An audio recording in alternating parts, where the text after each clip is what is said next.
What is the healthiest way to approach a kind of rapid weight loss? The people who are like obese, who lose a lot more weight early, are more likely to keep it off. The dichotomy of life is, if you do what's easy in the short term, your life will be hard.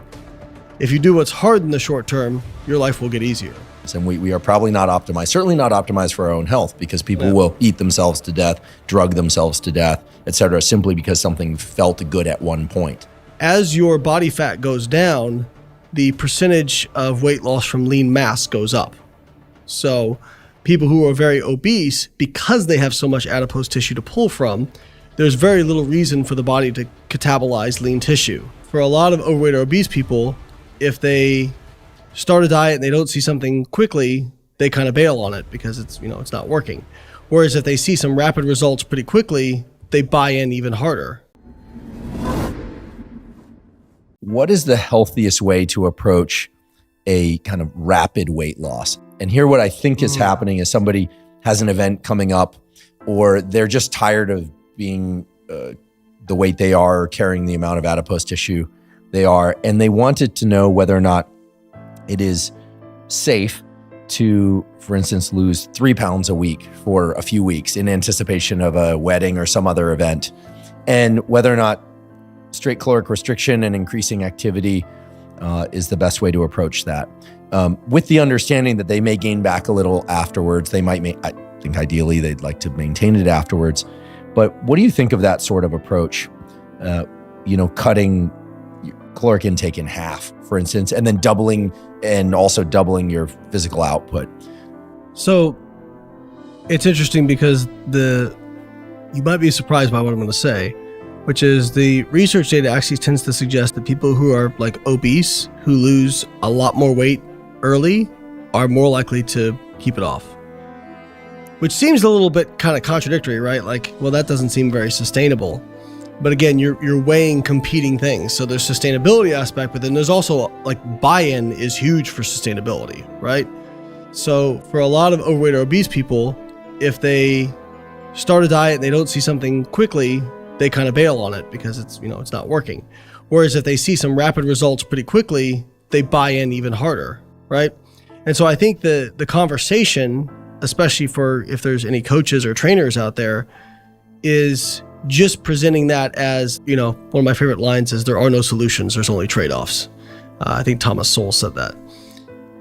So you're having a trade-off here. Yes, you're going to lose fat faster. You might lose lean mass a little bit faster too, which can be a problem. But I will say, the more adipose tissue you have, the more aggressively you can diet without negative consequences.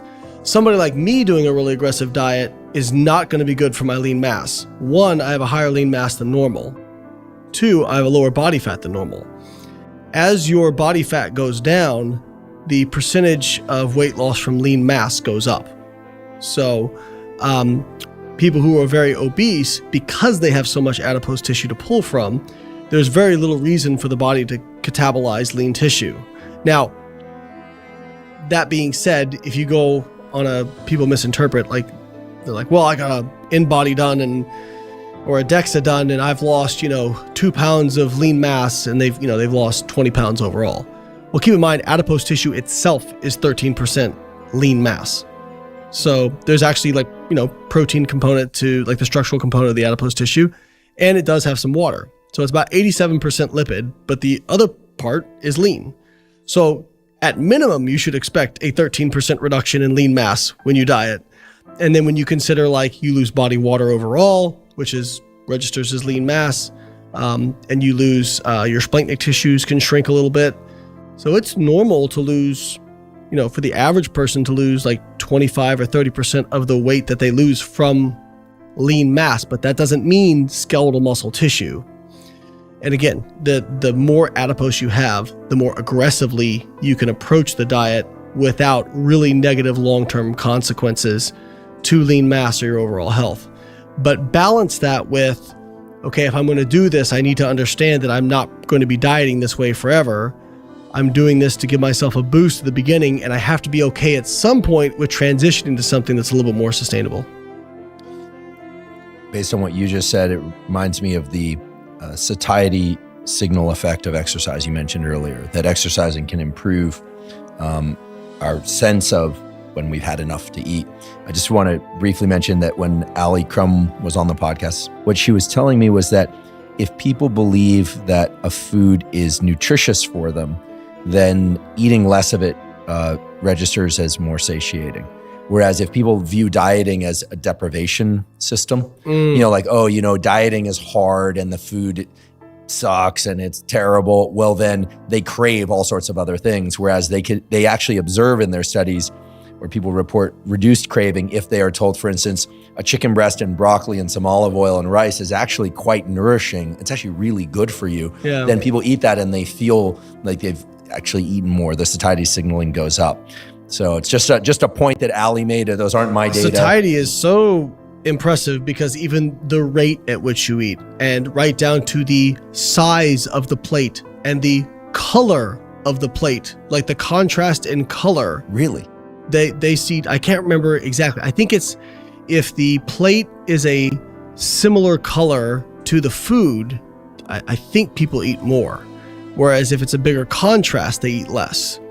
So even like plate color can make a difference on how much you eat. So again, human brain, very amazing, but also very dumb in some ways, right? Like not an optimized algorithm. I always joke with people. I'm like, just look at how stupid humans are. You put some water in front of them, like, the ocean. They're like, oh yeah, I'll pay 10 times more for this, but it's just, we're kind of wired that way. The reward signaling pathways in the brain run one chemical mainly, dopamine. There are others, of course, and very few algorithms. It's sort of like a intermittent reinforcement is one, random reinforcement, but in the end, there aren't many algorithms, and we are probably not optimized, certainly not optimized for our own health, because people will eat themselves to death, drug themselves to death, et cetera, simply because something felt good at one point. Right. It proves your point. One of the things I tell people, and I said this on Andy Frisella's podcast, was interestingly, the dichotomy of life is if you do what's easy in the short term, your life will be hard.